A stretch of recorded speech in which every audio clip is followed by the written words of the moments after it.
আর ভাই, ভাবছি যে ফেসবুকে আর কাজ কাম করবো না, কারণ একটা ভিডিও একটা স্ক্রিপ্ট সাজিয়ে কিছু কথা বলে বা একটা ব্লগিং করে সেটা আবার এডিটিং করে তাতে আবার থাম্বনেইল বা হচ্ছে ক্যাপশন বসিয়ে পরিপূর্ণভাবে যখন আমরা ফেসবুকে আপলোড করি এবং আপলোড করার পর যখন একটা ঘন্টা হয়ে যায়, তারপরে অনেকে বলে যে 1 ঘন্টায় এই কয়টা লাইক, 1 ঘন্টায় এই কয়টা কমেন্ট। তো তখনই আসলে খুবই বিরক্ত লাগে, লজ্জাও করে যে আসলে ফেসবুকে লাইক কমেন্ট হচ্ছে না আগের মতো।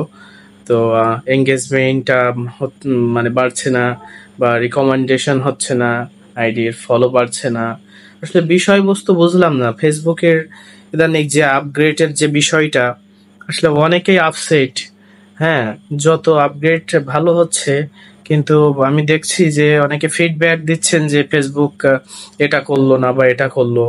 তো আসলে খুবই খারাপ লাগছে, কারণ ফেসবুকে আমরা কিছু ভালোর আশায় এসেছি, মানে ইনকাম সোর্স বলেন বা বিনোদন এন্টারটেইনমেন্ট যাই বলেন না কেন, আমরা এসেছি কিছু করার জন্য। তো সেটাই যদি আমাদের সফল না হই আমরা, বা সেটাই যদি আমরা ফিল আপ না করতে পারি, তাহলে এটা খুবই মানে মন খারাপের বিষয়।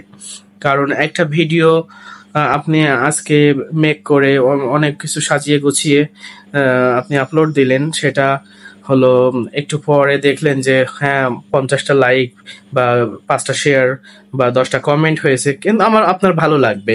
তখন আপনি কিন্তু অনুপ্রেরণা পাবেন, বা আপনার মনে হবে যে আজ না হয় এইটুক থাক, কালকে আবার একটা আপলোড করব। তো যদি একেবারেই কমে যায় ভিউ, তো এভাবে কিন্তু হয় না, মানে মানুষের অনুপ্রেরণা নষ্ট হয়ে যায়।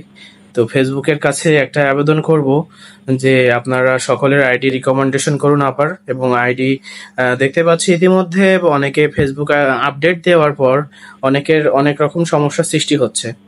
তো ফেসবুক মার্ক জুকারবার্গের কাছে যে আবেদনটা আমি রাখবো, যে আপনি কাইন্ডলি এই বিষয়গুলো ফলো আপ করবেন, যাতে করে সাধারণ মানুষের সমস্যার সৃষ্টি না হয়। যে ফেসবুক একটা বিনোদনমূলক প্ল্যাটফর্ম, তো এই প্ল্যাটফর্মে এসে কাজ করতে গিয়ে সকলেই যেন স্বাচ্ছন্দ্য পায় আর কি। সকলেই যেন মানে সেইভাবে কাজ করে শান্তি বা ভালোবাসা একটা স্বীকার করে। তো এই আর কি। তো ভিউয়ার্স, কার কি অবস্থা বা কার আইডির রিকমেন্ডেশন কোন দিকে যাচ্ছে একটু জানাবেন কমেন্ট বক্সে, তাহলে বুঝবো যে আপনারা কোন ভিত্তিতে কাজ করছেন বা কিভাবে অনুপ্রেরণা পাচ্ছেন। তো ধন্যবাদ, আসসালামু আলাইকুম।